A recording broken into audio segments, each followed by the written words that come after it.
कसे आहात सर्वजण? आज आपण घेतले तर तिकडे बटाटे उकळलेले, तर मी 3 शिट्यांमध्ये करून घेतले. इकडे एका साईडला पोहे भिजवून घेतले, जास्त नाही भिजवले. तर एका साईडला हिरवी मिरची, कढीपत्ता आणि जिरं, तर हे सगळ्याचं आपल्याला मिक्सरमध्ये पिसून घ्यायचं आहे. आणि कोथिंबीर पण घेतली आहे, हळद आणि मीठ. कढीपत्ता, हिरवी मिरची आणि जिरं आपण याच्यात टाकून घेऊन मिक्सरला वाटून घ्यायचं हे सगळं.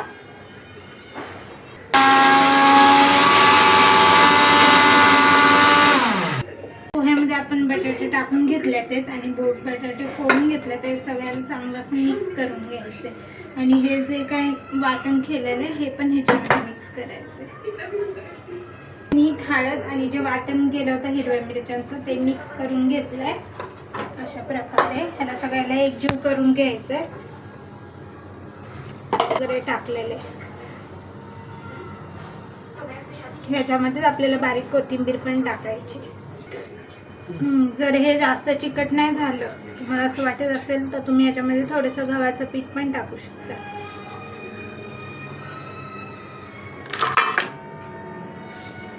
साठी मी थोडंसं मिरची पावडर पण टाकून घेतलेली आहे. आणि जी कोथिंबीर आहे ती बारीक ह्याच्यामध्ये आपण चिरून घेऊ.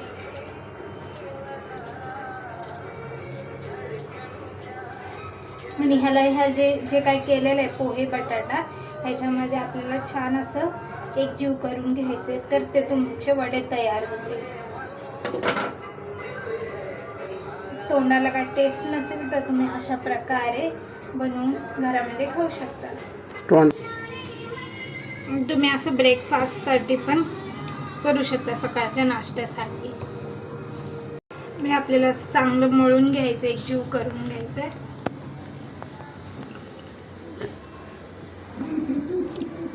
तर आपण कढईमध्ये तेल टाकून घेतलंय. तेल चांगलं गरम झालं पाहिजे, तर तुम्ही हे तुमचे वडे तुम्ही त्याच्यामध्ये तळू शकता. अशा प्रकारे गोल करून घ्या.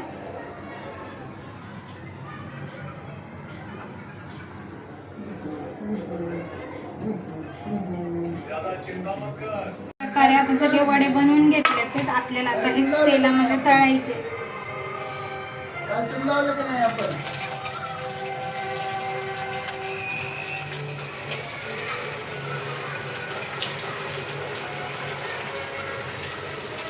मी वडे ह्याच्यामध्ये टाकले तर हे असं छान असे लाल झाले पाहिजे आणि क्रिस्पी झाले पाहिजे, तर खाण्यामध्ये तुम्हाला टेस्ट आहे.